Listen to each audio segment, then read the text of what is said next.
Hello, Matt Elliott here. Hi, Alan Smith here. Hey guys, Ian Hume here. Hi everybody, Jerry Taggart here. Be sure to watch Chris and Leicester Till I Die TV For all the latest Leicester City news and information. You can also subscribe on YouTube and various social media channels. for the latest updates and news on Leicester City Football Club. Come on, you foxes!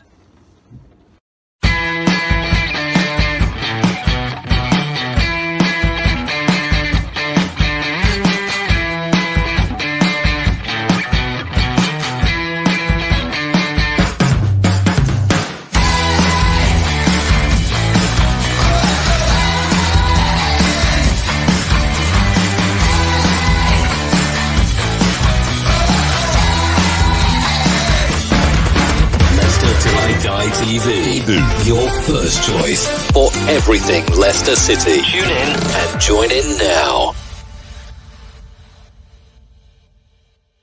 Right, Chris. All right there, all right the back. How the devil are you all? Has it sunk in yet? I mean, only Leicester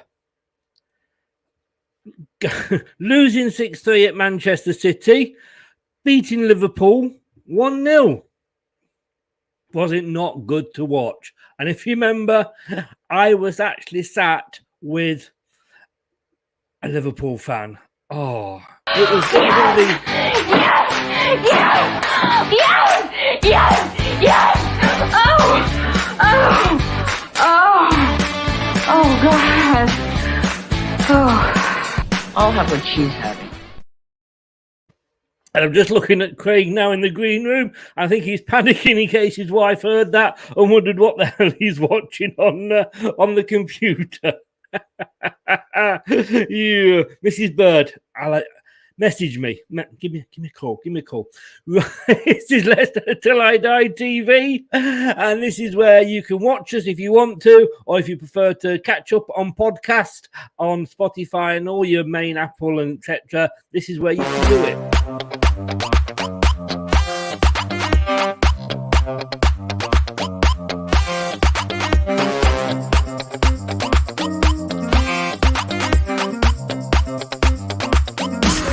Watch us on YouTube. Listen on your favorite podcast platform or ask your smart speaker to play the podcast Leicester Till I Die. Subscribe, like, follow, and join in now.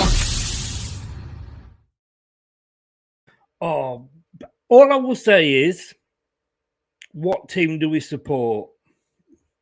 Leicester City. We will, you know what will happen. We were lucky in the Carling Cup, I think. But, you know, Man City trouncers. Liverpool, we deserved that so much last night. A small matter of the bottom club, Norwich, coming to town. Potential banana skin or what? This is Leicester. It's the Premier League preview show with Chris and Craig on Leicester Till I Die TV on YouTube, Facebook, and Twitter. Strap yourself in because we're set up, switched on, and ready to go. We are, and let's just say hello to a couple of people. Just get rid of my friend, Mr. Devil, and let's have a look and say, Charlie, oh, the Man City fans are in. Good evening, sir. Big up, mate. Thanks for last night. You're welcome. And we did that after you stuffed us as well. And that's one, Charlie. And here we have the Liverpool fan. Hopefully he's going to be coming on later tonight with me at 9 o'clock, and we'll be talking about the game tomorrow. But Charlie, you owe us big time. Okay, you owe us big time. Talking about the big time, here's a man that knows all about the big time. It's Craig. Good evening, sir. Good evening. Hi, everybody. And I hope you all had a very Merry Christmas. I think it's been a few days since I've seen you all, but hopefully... We were getting withdrawal symptoms. Well, you know, let's not talk about withdrawals. Yeah, but hopefully last night's result sort of rounded off a fantastic Christmas for everybody, because it was a fantastic performance. And as I wrote in a message to a few people, it felt like we'd got our Leicester back. Fingers crossed. We will come on to that. Did you have a good Christmas? Yeah, it was good, thank you. Yeah, not nothing too strenuous, but it was nice to have a bit of a break. Yeah. Yes. How about you, Chris? Yes, family Christmas, which my stockings were suitably filled, but that's another show at another time on another channel. We won't go in that. Now, I like doing this to you, and it wouldn't be me if I didn't. Let's have a look at this. Leicester City FC on this day in history with Leicester Till I Die TV. Only because I think there's only you and me that knows half of these things. Let's see what you've got up your sleeve, Chris. We refer to the Bible, Leicester City on this day. 1973, sir. Oh, geez. Okay. Yeah. Like I said, this is why I like doing it with you, because only you and me that probably go back that far. And I probably do go back further than you. 29th of December, it was a Saturday. And Leicester City beat Arsenal 2-0. Get in. Good day, indeed. Yes. And in fact, it was a double over the Gunners and lifted Jimmy Bloomfield's side up to 5th in Division 1. Now, Wow. I should have subtitles here because for the younger ones amongst you, Division 1 is now the Premier League. City's 2-goal hero at Highbury was? Who do you think got those? Oh, geez. 1973. Wortho. It was indeed. Yes, Mr. Frank Worthington, Elvis himself, rest in peace. He found the target for the 5th successive game, not quite up to Jamie Vardy's standards, but with a 12-minute opener to boost his hopes of an England call-up. And it was... hang on 1 second. No, Worthington only got the first goal. Oh, right. For a bonus point. Well, it's a game, and he set up the second after 17th minute. In the 17th minute, who do you think? Let's pluck a name out of the air. Lenny Glover. Oh, if only. I like talking about Lenny Glover. Steve Earle. Oh, Steve Earle. Excellent. Yes. I used to like Steve Earle. Yep, short but sweet time with us. Yeah. A few more comments here before we start talking. TM, good evening. How are you? Hi, TM. How did Spurs get on over Christmas? Did you play? Didn't you play? This is why I don't look at the table now, because the table is completely irrelevant, isn't it? Really? I mean, we're up to 9, but we're a game behind Man United. But we're 2 games in behind Villa. It's just totally irrelevant, isn't it? Yeah, I had a quick peek last night. I think if we won our game in hand on Arsenal, we'd be 3 points off them in 4th. So, but as you say, everybody's got to catch up games. But it's a bit healthier than it looked a few weeks ago. Let's put it that way. It's amazing what I mean, can be teething and try that again. What one win can do for you. I must keep off that Advocar. I mean, we haven't spoken since before the Man City game either, and I think even in, it's almost like a valiant defeat, wasn't it? I think even in defeat, we showed that we'd got a bit of bite back that we seem to have been lacking. The fact that we worried them. Let's put it that way. So it was looking bad after 25 minutes, but yes, yeah. I mean, it looks like definitely looks like the players are playing for the manager, which, there'd been a few games where you did wonder whether he'd lost a dressing room. But those last couple of games, as I say, even though one ended in a bit of a thumping, there was definitely signs there that we were getting a little bit back to our Foxes never quit sort of adage. As we had at the top of the show. David says it's up there with the FA Cup win. Don't know if I'd go quite that far. Doug says looking forward to tonight, Chris. Cheers, mate. And yeah, even the Man City defeat, I think we said if we Man City, Liverpool, and Norwich, I certainly would have taken 4 points from that at the start. Yeah, and I think we could get a possible 6 from it. Yeah, I can see a real bonus. I think. Yeah, definitely. I mean, I don't think anybody went into that game, even if you were hoping for a victory. I don't think anybody saw a clean sheet coming. No. Those guys at the back were valiant, and a lot of people have talked about Thomas. He had a great game, and Ndidi, but Marty, for me, had a fantastic game. And I've touched on this a couple of times. He does a lot more organising than you may think. He's a lot more vocal than you may think. And when you're at the ground, you can actually see him pointing around and trying to organise and push people around. So I thought they were all immense last night. Yeah, indeed. And we've got, in typical, at Man United, they're like buses. You can't get hold of a Man United fan and then 2 turn up at once. So hi, Rich, and hi, Maisie. Hope you are both well.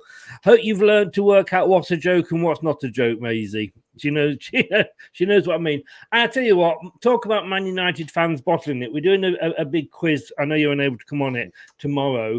And, 2 Man United fans there, both invited on to represent their team. And they both ran scared. I'll tell you. Dear me. I mean, would you have? I mean, we lost to Liverpool. It was a double header, obviously, over the Christmas weekend. We lost in the Carling Cup, and that was I think with the Carling Cup one for me. We were doing well against their second string, if you like. Yeah. But, we then took off a lot of our first. Hold the game, and they brought their big guns on and shot us down. At the start, would you have taken the 3 points over a semi-final, or do you wish it had been the other way around? I think I have to stick with what I'd said at the time, which was I would have taken the cup win, to be honest, over the 3 points. A lot of that was because I couldn't see us getting 3 points in the league. So I thought we needed to go strong in the cup, and we did. Until again, sort of injuries sort of decimated us, maybe a bad couple of decisions in terms of substitutions. Yeah. But I would always say if you've got an opportunity of silverware, then you should grasp it. So as fantastic as last night was, I would have taken the cup victory. I think what last night gives us, like you said, if we've got our Leicester back, it's the faith that we can do it in the league. If we'd won on in the cup, people say, it wasn't it was a second string team you beat, and blah blah blah. Where last night, I mean, they had their big guns on. They couldn't have hit a barn door from 2 foot last night. I mean, when you saw the team sheet, you just thought, again for the. The goal difference was going to take a battering, but this wasn't. When you looked at the Man City game, you could see that a lot of our forward play was fantastic, playing on the break, really free flowing. I think last night was a different kind of game where we really had to dig in, but I would say nearly all the players came out with 8s out of there, and they all dug in and they all wanted to fight and scrap. And you saw at the end what it meant to the players as well. Yes. I mean, 3 or 4 of them instantly hit the deck. I'm surprised Jamie managed to walk off the pitch, to be honest, when we dragged himself back on after that injury. But they were all there, and it meant such a lot to them. And hopefully, they can take that on board and drive forward for the second half of the season. Spencer, good evening to you. Welcome along. How the devil are you? I am absolutely loving the logo you're using there, mate. A nice one. Even if we lost that game last night, I would still have been pleased with the performance and the fight, and that's all we asked for. Totally is, isn't it? Yeah. It totally. Yeah, I said that to someone last night. That if all you want as a fan is to know that the players have left everything they've got on the pitch, and if you win, you win. You lose, but you give it everything, because every fan would love to take their place. So that's the minimum that you expect. And they gave it all last night. They did. It means and again, I couldn't do it last night. I've been practicing it all day, but this guy just does it so much better. It's time for the smug face. I can't pull that off as much as I try, but that's why I have that. But yes, but that was then, and we've got a small case of this coming up.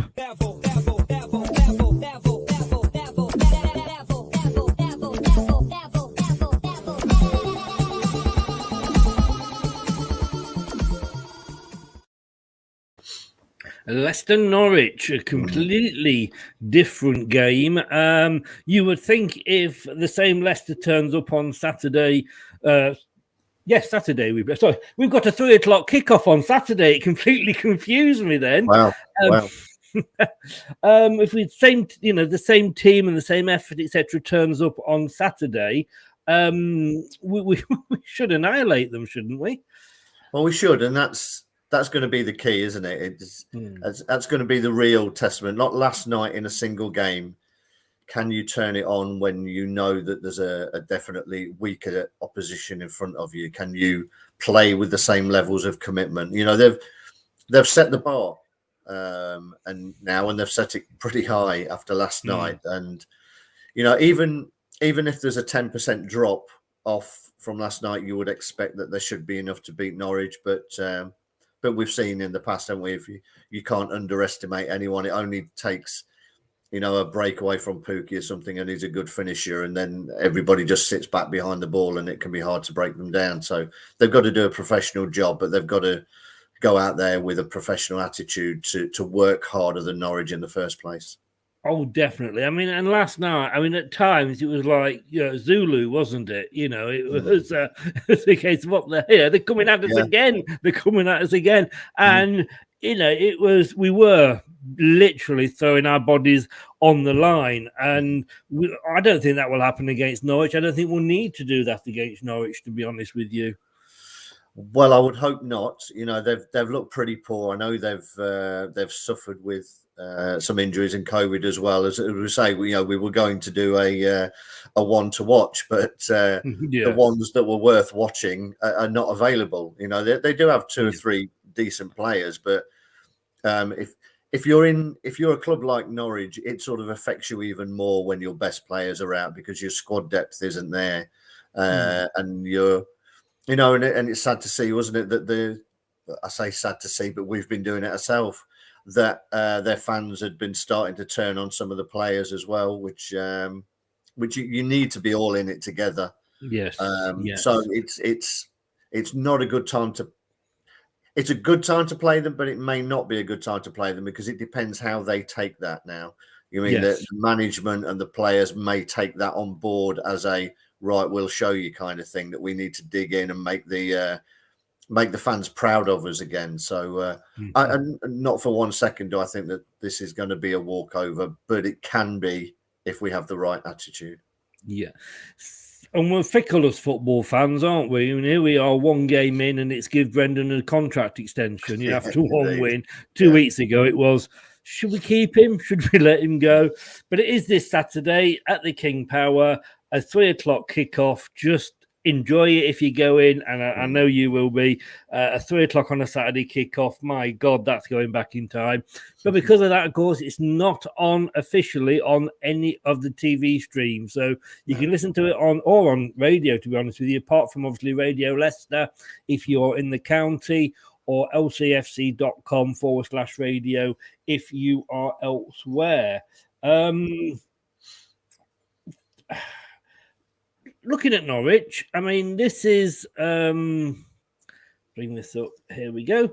7 times we played them in the Premier League. They've won twice. We've won 4 times. They've won 2. They haven't won away, I should say. Sorry, we've won at home, and of course they're sitting bottom of the table at the moment. And you do wonder. I mean, you know, we've joked about this before. You know, I did the show, you know, with Julian Watts, going like, you know, why? Why are Norwich there? And they had that, you know, they won the last game under Farker. They won the first one under Smith, and it's been 5 losses on the trot now. Yeah, I think they've created a record, didn't they? That they are the first team in Premier League history to lose 5 games in a calendar month without scoring a goal. Wow, Now that is I didn't not, know that, to be honest yeah, with you, but wow, that's not a record that you want to have. And I mean, they've scored 10 goals this season. And I think if you look at all the stats, none of the stats are particularly inspiring from a Norwich perspective.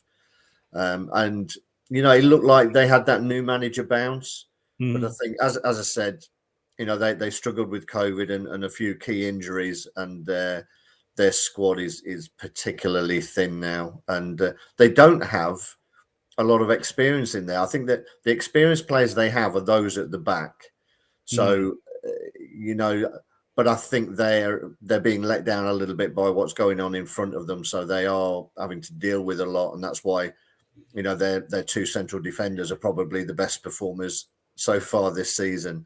I think they've got Grant Hanley, I think it is, who's been around for quite a while, and Ben Gibson, who we were after, or reportedly after, a few seasons ago when he was up at Middlesbrough. But there's not many players in that team who are currently available who you would look as, that people are going to try and snap them up.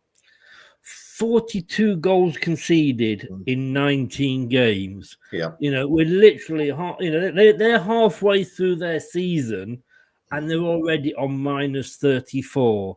If you're a Norwich fan, you're thinking like, you'd be planning sort of trips to Blackburn possibly. And you just... And you got to, I suppose, in a way, it's a reality check for us. We're moaning at us, losing games this season, not having the best season after the last couple. We could be a Norwich fan. Well, indeed, and they are becoming. It seems like them and West Brom are becoming the perennial yo-yo clubs. That they're sort of too good for the Championship, although West Brom are trying to disprove that. But definitely not good enough for the Premier League. In some ways, you can admire Norwich and the way that they do it, because they are still protecting their football club and making sure that there is a football club, that they're not throwing money around, willy-nilly to try and stay there.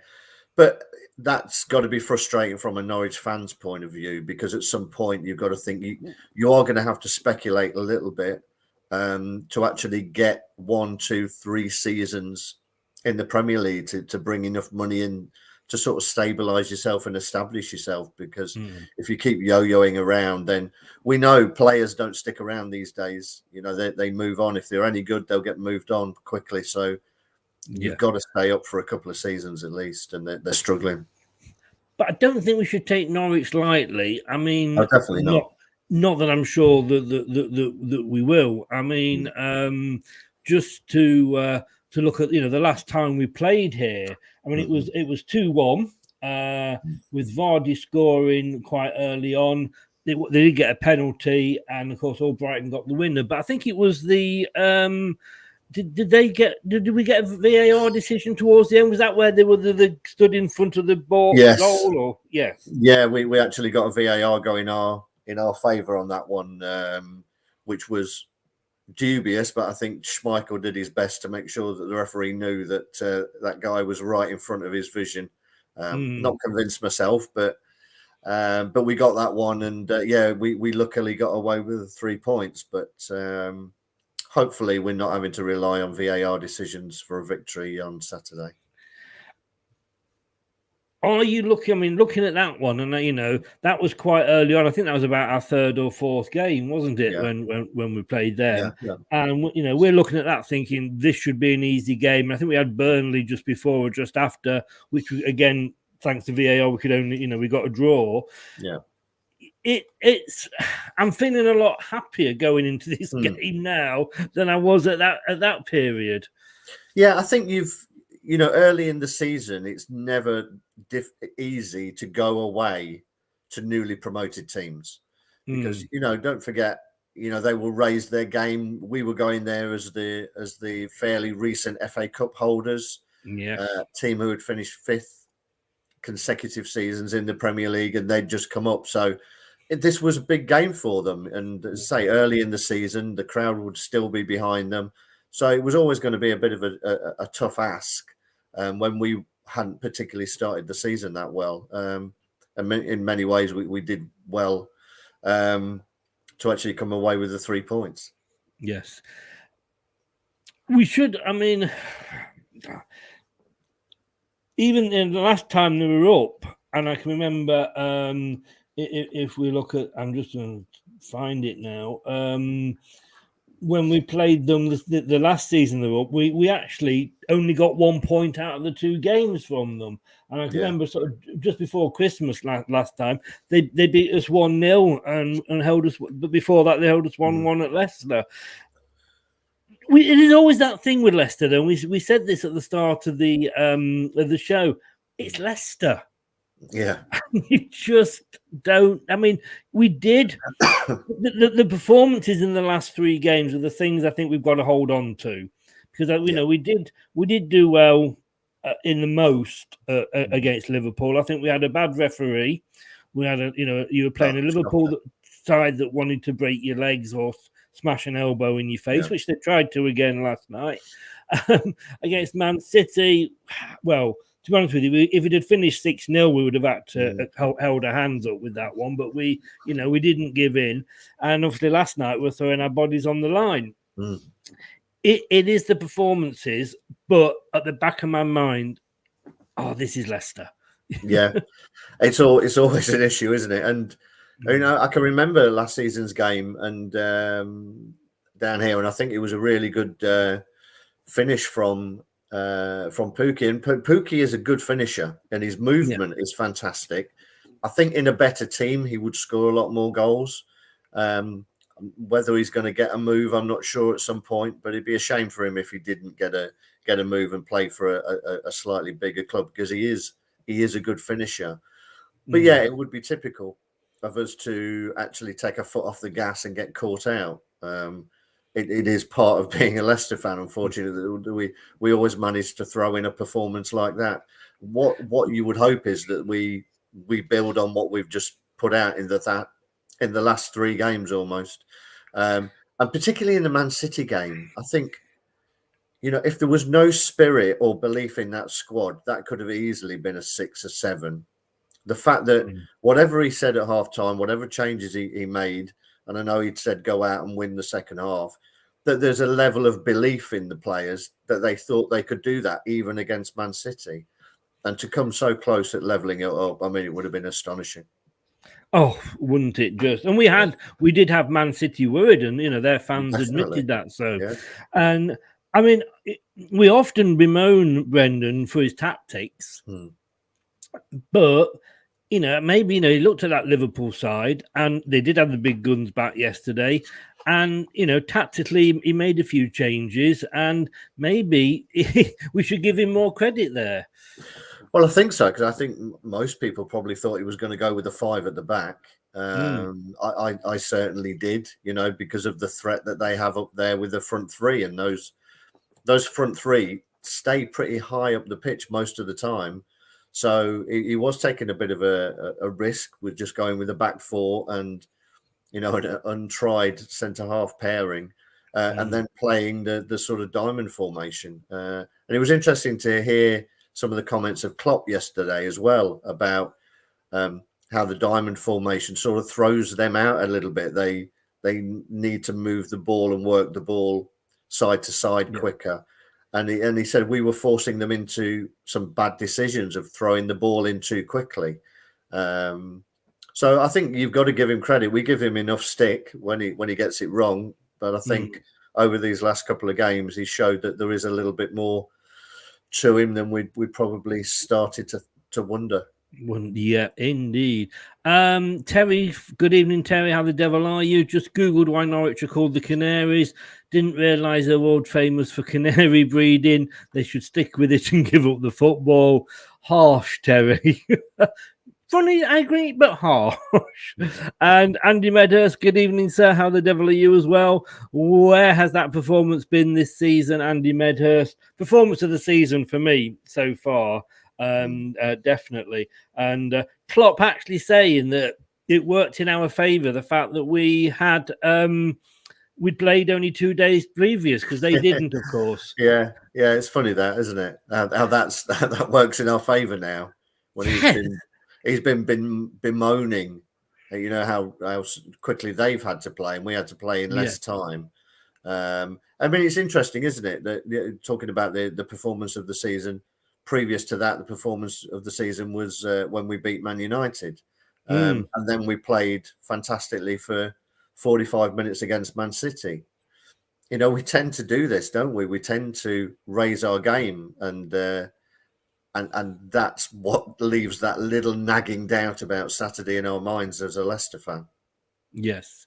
Brookline, good evening. How are you, sir? And we won without Perez. I'm sorry, but it's true. We did.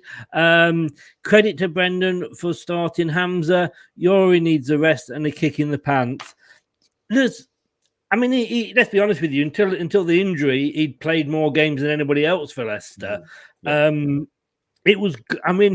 actually was shouting for Hamza to come on because I think against Man City, we didn't really have that bite in midfield, and he certainly gave it to us. And I think really I can see Mendy leaving and Hamza sort of having a bit of a career with us. I think so. I think he's got his limitations, Hamza. We know that. I was, particularly first half, I was shouting at him to close down a little bit quicker than he was. He was getting into the right positions from an angle perspective, but he needed to get closer to the players. But definitely, I think it's going to be hard for Mendy to come back.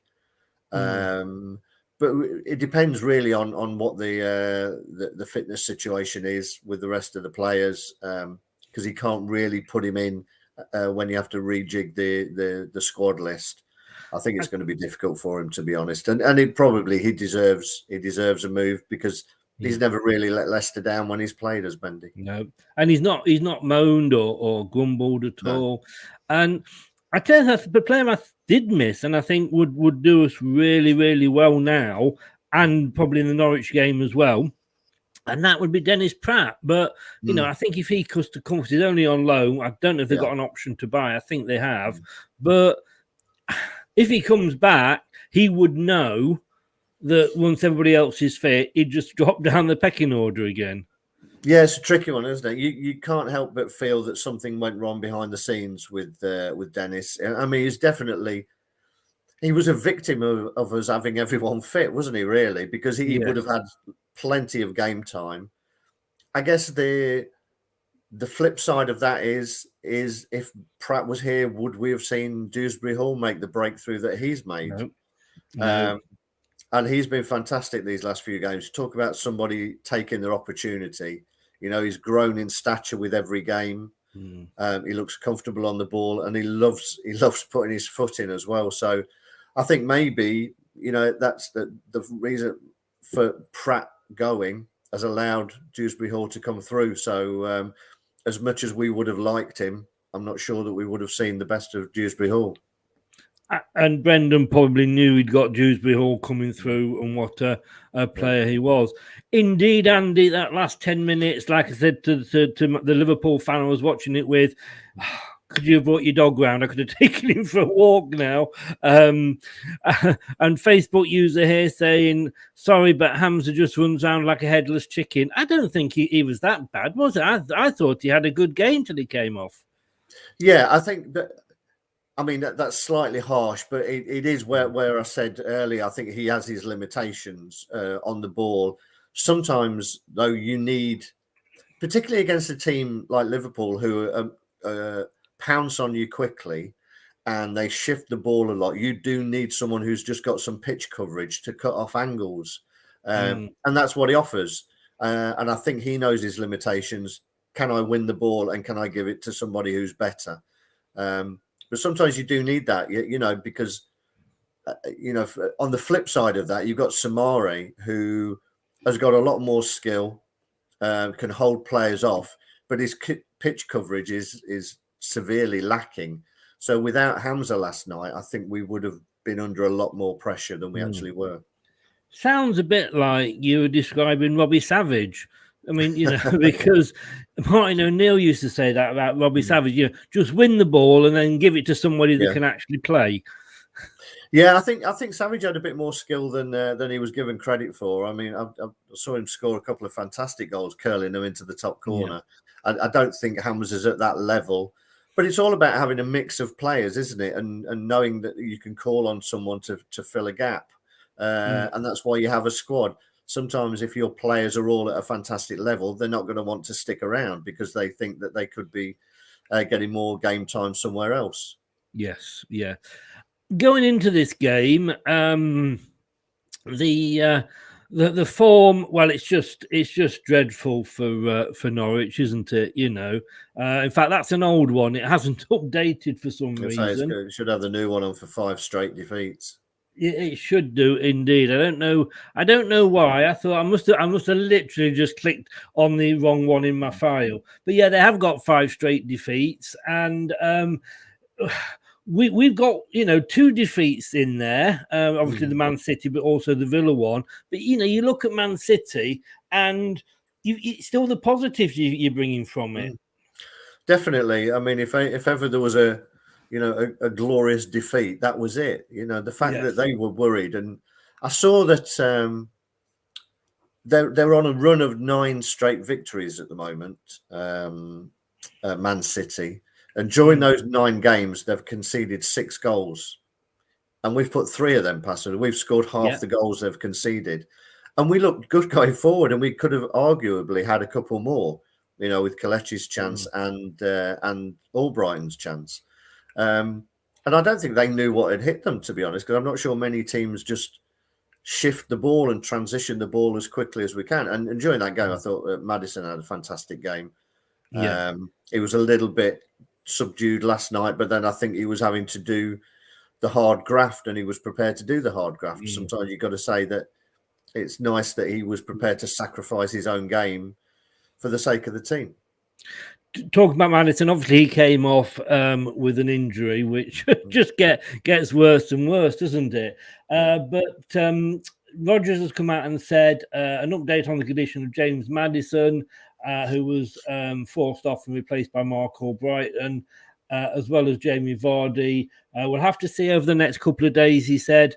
James Maddison, I don't think was anything serious. Vard took a knock to his ankle, so just need to wait and see. So thankfully, none of them are sort of bad injuries, and probably will be back against Norwich. I think so. I think having that extra couple of days that they've not had will do them the world of good. And it looked, to be fair, like Maddis was a precautionary thing, and you knew that if nothing else, Albrighton would put in a shift, which was required at that time in the game. So apart from that fantastic bit of skill he did in front of the dugouts, where he flipped it over Milner's head, I think, and then went past him as if he wasn't there. He still got it. Yeah. So and Vardy, I was just shocked that Vardy came back on. To be honest, I thought we were going to have to play the last 15 minutes with 10 men. But he put it all in, didn't he? And he just collapsed to the floor at the end of it. But hopefully, that's nothing too serious. And I mean, I think that, like you say, that sums up, I think, the players' reaction with Rodgers, because if you weren't behind the manager, you'd have taken that opportunity to just come off and sit it out. But at least having him up there, it occupies a couple of their defenders. Yeah, and I think the whole thing over these last couple of games, that one there and that second half performance against Man City, show that this is a group and a manager who are together. And it's nice to see, as somebody alluded to there about Kasper coming off his line, that they're almost, they seem to be taking the criticism on board and recognising finally, a bit too late, that they had to change some things. And I saw Brendan had come out post-match and talked about the defending from set pieces and corners, and saying that we almost had to go back old school. He even mentioned putting players on the posts. I'm not sure I noticed that. I was just going to say, I mean, what watching it on the and he goes, "Have you got a couple of players on the post there?" And Yeah. you know, I mean, they had. I mean, just look. I mean, let's just have a look. Oh, I can't find it now. But I mean, the number they had a fair few corners. Let's put it that way. Here we go. No, it doesn't tell me that. LCFC let me down, but they had a fair few corners, and they didn't get one of them. And it was good to see the two players on the post because nobody does that anymore, and I don't know why not. And we've got rid of the zonal marking by the look of it, and we're going man for man, but it was still noticeable. They did try and play out the back a few times. They did. And it nearly cost them a couple of times. It nearly did, yeah. I mean, I've got to say, it's sad, but he's not my favourite, Johnny.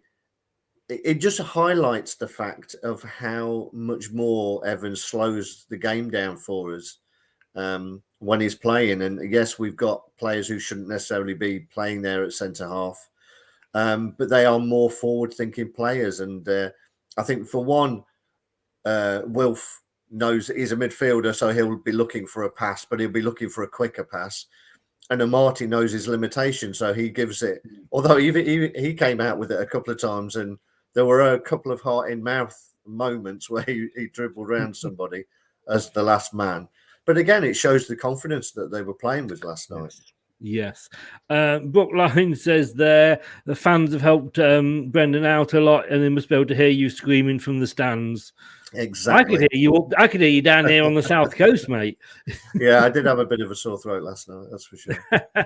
But shouting for a good reason most of the time. Yeah. But I just think, I just honestly do go back to the fact that it is Brendan that's saying to them, play out from the back. Otherwise, I don't necessarily think they would. But when he does kick it upfield, Schmeichel, how difficult is it to keep the ball within the confines of the pitch? I mean, when he kicks the ball up, and I'm not on about those that he's having to clear because, he's got a couple of Liverpool players coming towards him, but just his general kicking out, whether it's from his hand or from the ground, he goes and tries to put it to the left or to the right. Usually, I think it's the left where, the Leicester players congregate there, and it goes out. Why not put it down the middle? And then it will go over to the left and stay in. Well, yeah, I think sometimes I think he's I think it's fair to say he's a confident lad, Casper. And I think he trusts his ability to ping it to somebody. Obviously, it doesn't always come off, but I think last night there were a couple of occasions where he did just belt it, and I was pleased for it, even though he belted one out. And I think it bought us at least an extra 30 seconds when he managed to kick it behind the advertising hoardings, and nobody was rushing to get that ball back. No, I remember that. And aside from that, you're kicking it onto two giants if you're just banging it straight down the middle onto Van Dijk and Matip. So I did feel for him a little bit last night in terms of trying to play out, but I think they're getting better at recognizing when they should and when they shouldn't. Yeah. I think as well, when it does go out and we've lost the ball, at least we've lost it in their half. Yeah. And it gives us a chance to get back, where if we lose it in our own half, we know where it's been. Scott, good evening. Thanks for joining us. I'm still buzzing. And I think Craig is buzzing as much as he can do. Now then, Craig, like you said, we couldn't find a one to watch because there was nobody worth watching that wasn't injured. Sorry, Norwich fans, if you're watching, which I'm sure you're not. Although if you are, you'll probably email me to complain about it. Foot in both camps. There's a few I can go for. Can you think of anybody? I'm sure you're going to think of the one that I've done, but is there a few you can name? There's two that spring to mind instantly. So there's Darren Eady, who I know played for both, but I'd be very surprised if you've not gone for the postman, Ewan Roberts. I like Darren Eady. Yeah. And I think he was unlucky with injuries. He was. When we got him. was it something like 4 million or something, and I think he had the potential to be a really good signing. Unfortunately, like I say, he wasn't helped with injuries. If I have picked Ewan Roberts, and there's obviously no guarantee, I think Rob Ullathorne. Do you remember Rob Ullathorne? I do remember Rob Ullathorne. Yeah, fullback. Yeah. I think he played for both. And of course, we've got the Martin O'Neill link. Yes, indeed. Yeah. Indeed, Yeah, yes. he resigned from there, didn't he? And joined us shortly afterwards. On the day that we played them, if you remember. Yes, indeed. Yeah. So, there's a few I could have gone for. If it is Ewan Roberts, are you going to sing the song? No. You coward, sir. You coward. I wouldn't inflict that on anyone. Well, I was going to sing it, but if you're not going to do it with me, then, guys, I would have been up for it. But, Ewan Roberts, I keep trying to get on the show, and I was hoping to get on during Euro 20 or 21, whatever they decide to call it in the end. Tell us about Ewan Roberts and that game against Derby. Yeah. I think it's fair to describe him as an old-fashioned centre-forward. I mean, you've only got to look at his dental work to know that, haven't you? He was a focal point, wasn't he? I guess I'm trying to think back to before that. We probably hadn't had somebody like that. I would think maybe since Alan Young, who was a bit of a physical battering ram. We had Ormond Droid and the like, but you wouldn't say he was physical. But Ewan just put in a shift every time. Someone who knew his limitations, get the ball down, lay it off, get myself into the box, and if I get half a chance, I'll bang it or head it or whatever. But he gave you everything. He was, as I say, literally old-fashioned. I'm going to give these centre halves a really tough time, and they're going to know that they're in a game. And that was some game, wasn't it, against Derby? Oh yeah, it was. I think if I remember rightly, it was an evening game, wasn't it? And so they're always better under the lights or whatever. But yeah, he was just on it that night, and fantastic hat trick. Well, we're hopefully somebody's going to get a hat trick for us at the weekend. Mountain Man, good evening. It's gone for 4-0. That's very, very optimistic. Well, I say it's optimistic. It's not when you see what I've gone for in a second. If Vardy is good to go, right. I don't know. Inacho impressed me yesterday. He does a lot off the ball, Inacho, that I don't think he always gets credit for.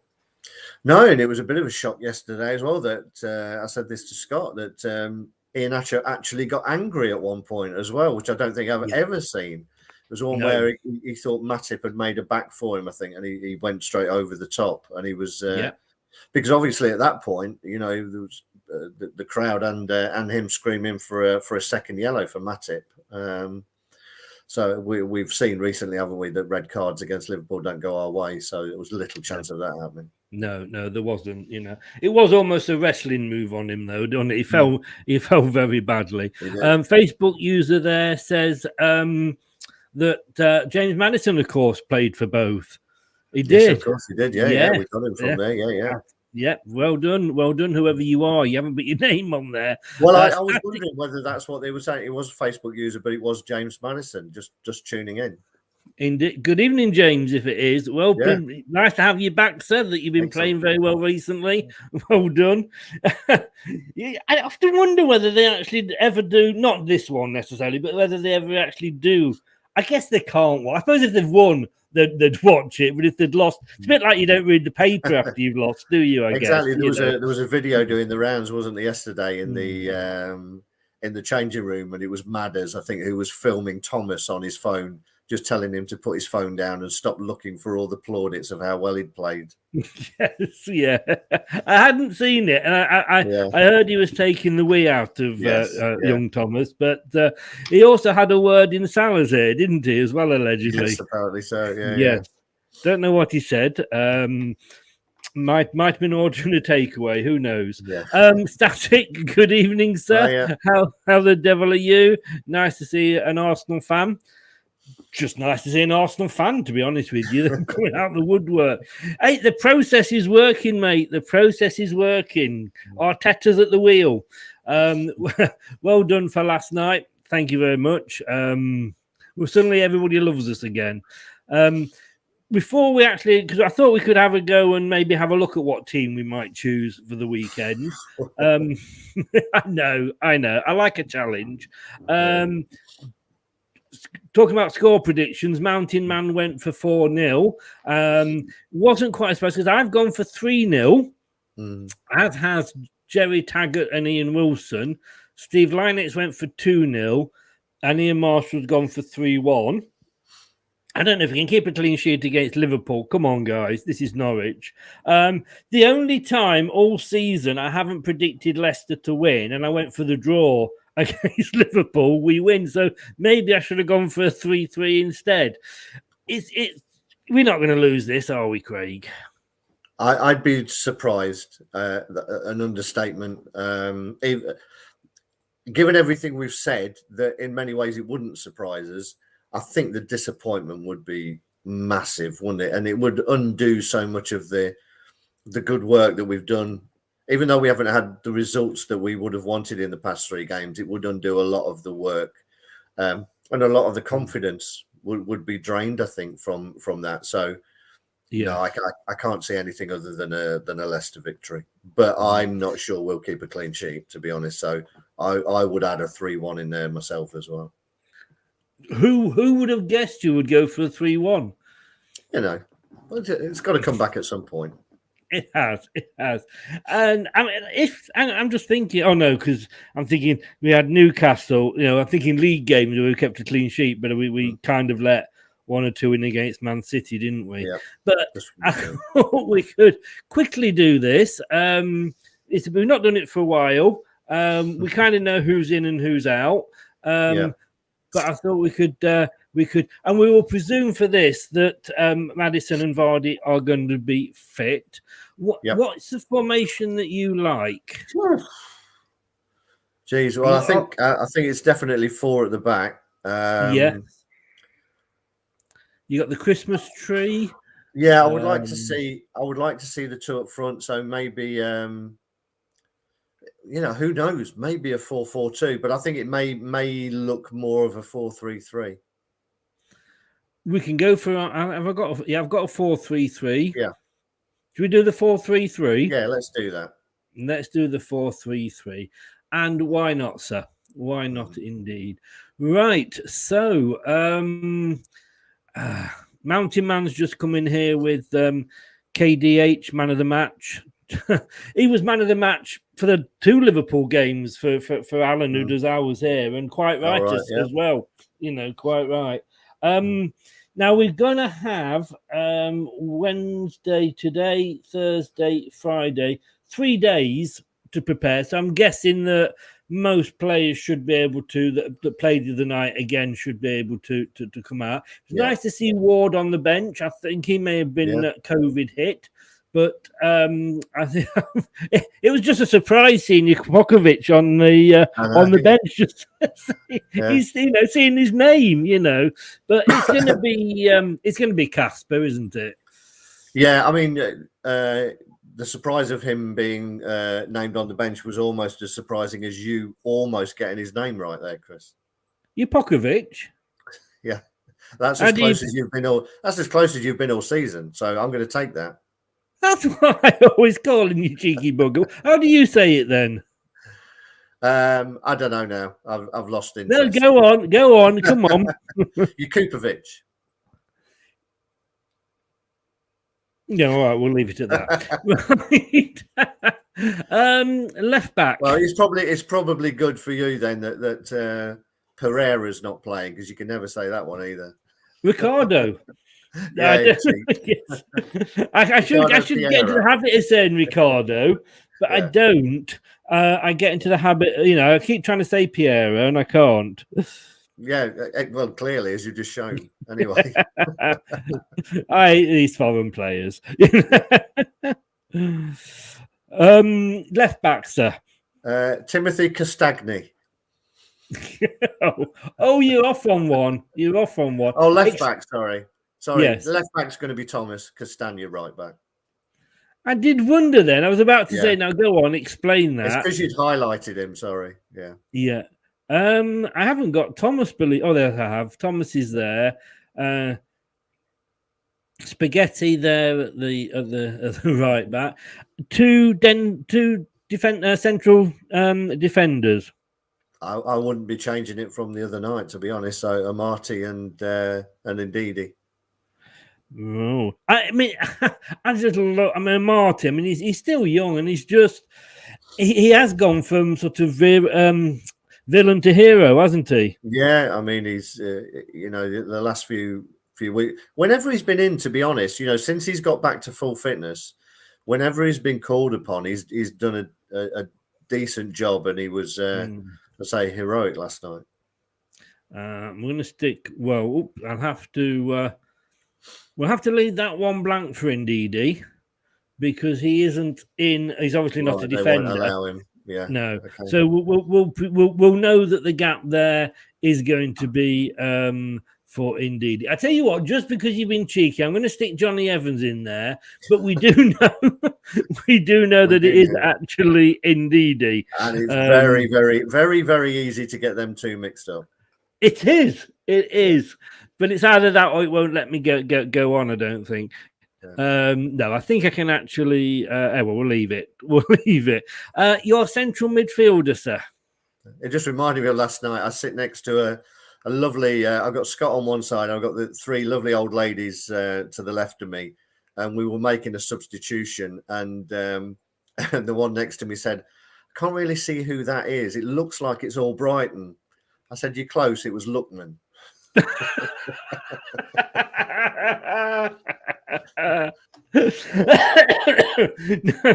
one. Oh, what can you say? Yeah. At least you take them out every now and again. That's good to see. Yeah, indeed. Yeah. So your central midfielder, sir. So let's pop Yuri in the middle. You're bringing Yuri back, are you? Yeah, I'm bringing Yuri back. Yeah, he was a little bit off the pace. It was a tough one to come into yesterday. I think when he came on, because Liverpool play at such a frightening pace, it was difficult for him, and he did get caught on the ball a few times. But against Norwich, I would expect to see the old Yuri. Yeah, I can understand him bringing him on, to be honest with you, purely for the experience. Scott says there, are all the players due to go to Africa still available for this game? Or they're still here as far as I'm aware. I think this is the last game, isn't it? Yeah, I think so. Yes, yeah. Okay, so to the left of Tielemans. Dewsbury Hall. You can't not put him in, can you? No, not at all. He's played his way onto that team sheet. Yeah, he has. He's grasped his opportunity, as I said earlier, and that's all you can ask for, particularly from a young player when they get a chance, take it, and he's taken it. Yeah, he certainly has. And to Tielemans' right? Madders. Oh, right. Okay, sir. There we go. Vardy in the middle up front. Yeah, Vardy in the middle. This is going to be a very exciting lineup. It is. I can see another 9-0 coming. Yeah. And now the two that are supporting him on the left. I'm going to go for Lookman. I mean, he looked. That turn of pace for that goal was frightening yesterday. I mean, Alexander-Arnold was treading water. He looked like Samari. He was moving that slowly. He started that move off, and I can't remember the last time I saw somebody do it with such sort of intent. You know, he played that ball off. There was a couple of people ahead of him, but he wasn't having that. He was running through for that pass back, wasn't he? Yeah, and he looks a lot more natural and at ease on that left-hand side, and he's not had that chance. And we've spoken about this a couple of times when people have been saying, is he worth bringing in? He's only on loan. But that side's always been blocked to him by Harvey Barnes being fit. And now, he had a chance, albeit a short chance. But again, he scored against Man City, he scored against Liverpool, so I think he deserves to be starting this game. And both those times he was on the left. Exactly. So, and then we'll just complete it with Iheanacho on the right. Oh, you're going to upset somebody, you know. Who, Perez? Well, no, yes, Perez, but Brookline. Yeah. I do think actually that's not coming up. Sorry. Let's try that again. There we go. You thought I just said Brookline out of Blue End then, didn't you? Who is, I do believe he does run the American end of the Ayoze Perez fan club. He's got to be in. But no, all joking and just a quick hi to David there. Yeah, I mean I think that's as good as it gets these days, isn't it? I think that looks a team that's worthy of winning the game and winning it in style. Yeah, and a very quick question just to end on here. We're saying about two. I'll make it a double-ended question. Lookman, on his performances so far, I know we've still got half of the season to go. A, would you buy him? And B, and I think it's David Gamble that says a lot. Keep him on the left and switch Harvey over to the right. I'm not convinced about Harvey on the right, to be honest. I don't know about Harvey. I think he needs competition for sure. I think Lookman is probably a little bit more versatile and could do a job either side, but I think he deserves an opportunity to have a run in his favoured position. So, as we're seeing with Dewsbury Hall, you know, if you've got the shirt, it's yours to keep. Yeah. Or lose. Even. Yes. Yeah. But he just looks so natural on that side. And, you know, when we spoke to I spoke to the Fulham fan when we signed him and we did the transfer special on him. He was playing on that side for them and was having so much success. Yeah. But you do know if Harvey Barnes is fit, there are chances that he will come in and Lookman will then get moved across. And are we going to lose something then with Lookman? I don't think so. Yeah, I definitely think his better position is on the left-hand side. But we don't know. I mean, you have to have a squad. You know, I think in terms of should we buy him, I think it'll come down to what his valuation is. I can't imagine them looking to pay more than 15 for him. Obviously, if we're prepared to pay 15 for Vestergaard, we should probably be able to spend the same kind of money on Lookman. And just going back to the previous point about Madders further forward, I think it's a formation thing. I mean, I started off thinking we'd just go back to almost like a 4-4-2, which would have allowed you to push Madders further forward. But I just thought, you know, those who came on, you know, Kelechi deserves a run. He's not had much of one, and Lookman deserved a place. So you can always strengthen it up if you need to, but it's difficult. But as we say, it's all opinions. And Brookline, we haven't got Johnny in there. It was purely the fact that we couldn't put Ndidi in there because he wasn't on my list on the BBC's list of defenders. Yeah. So we could have put Vestergaard in there, so it could have been even worse. Now that's a good question. Let me ask you that, Daddy Chips. I'm going to give you a Daddy Chips, Craig. Go on then. Johnny Evans. Oh, you. Or Yannick Vestergaard.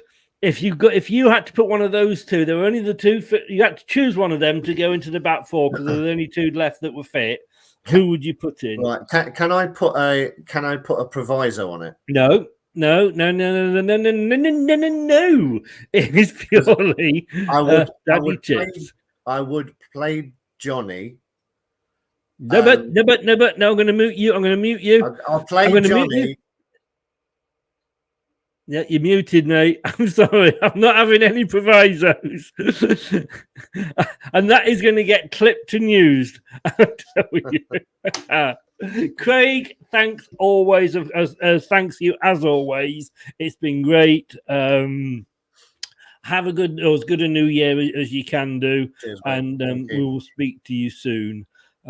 Scott disagrees with you. He says on current form we'd go for Vestergaard. What current form? Yes, I mean the fact that he's actually got minutes. He's really fit. Yeah. Yes, great. Thanks a lot, mate, and I'll speak to you after and see you in the new year. Take care. Cheers, everyone. Have a fantastic new year. Indeed. Take care. Thanks to Craig, as always. As I always say, my wise old owl, with the emphasis, of course, on the old.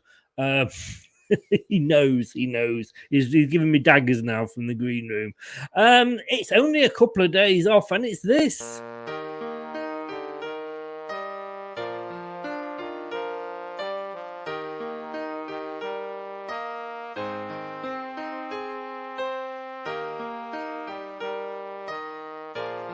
Hi, this is Chris from Leicester Till I Die. Thank you for watching and listening. Happy New Year. Indeed. And we will be back at 9 o'clock with Doug, the Liverpool fan. Looking forward to that one. See you at 9. Thanks to everybody that was joining in. As always, thanks to Craig. And if you've been watching, really appreciate it. Give us a subscribe on YouTube. We could really do with a few more extras leading up to the new year. Do your best for me. It does help the channel. And if you've been listening on the podcast, we've got faces for podcasts. We know that. Thanks for listening. See you in an hour. Goodbye. That's all, folks.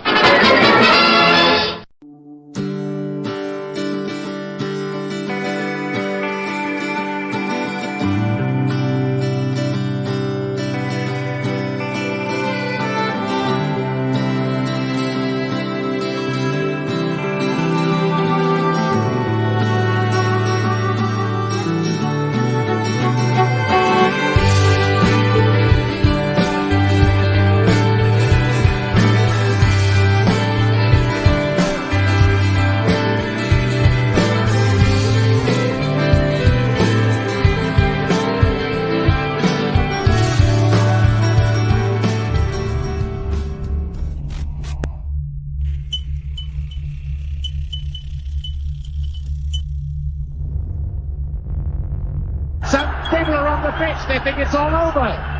It is now.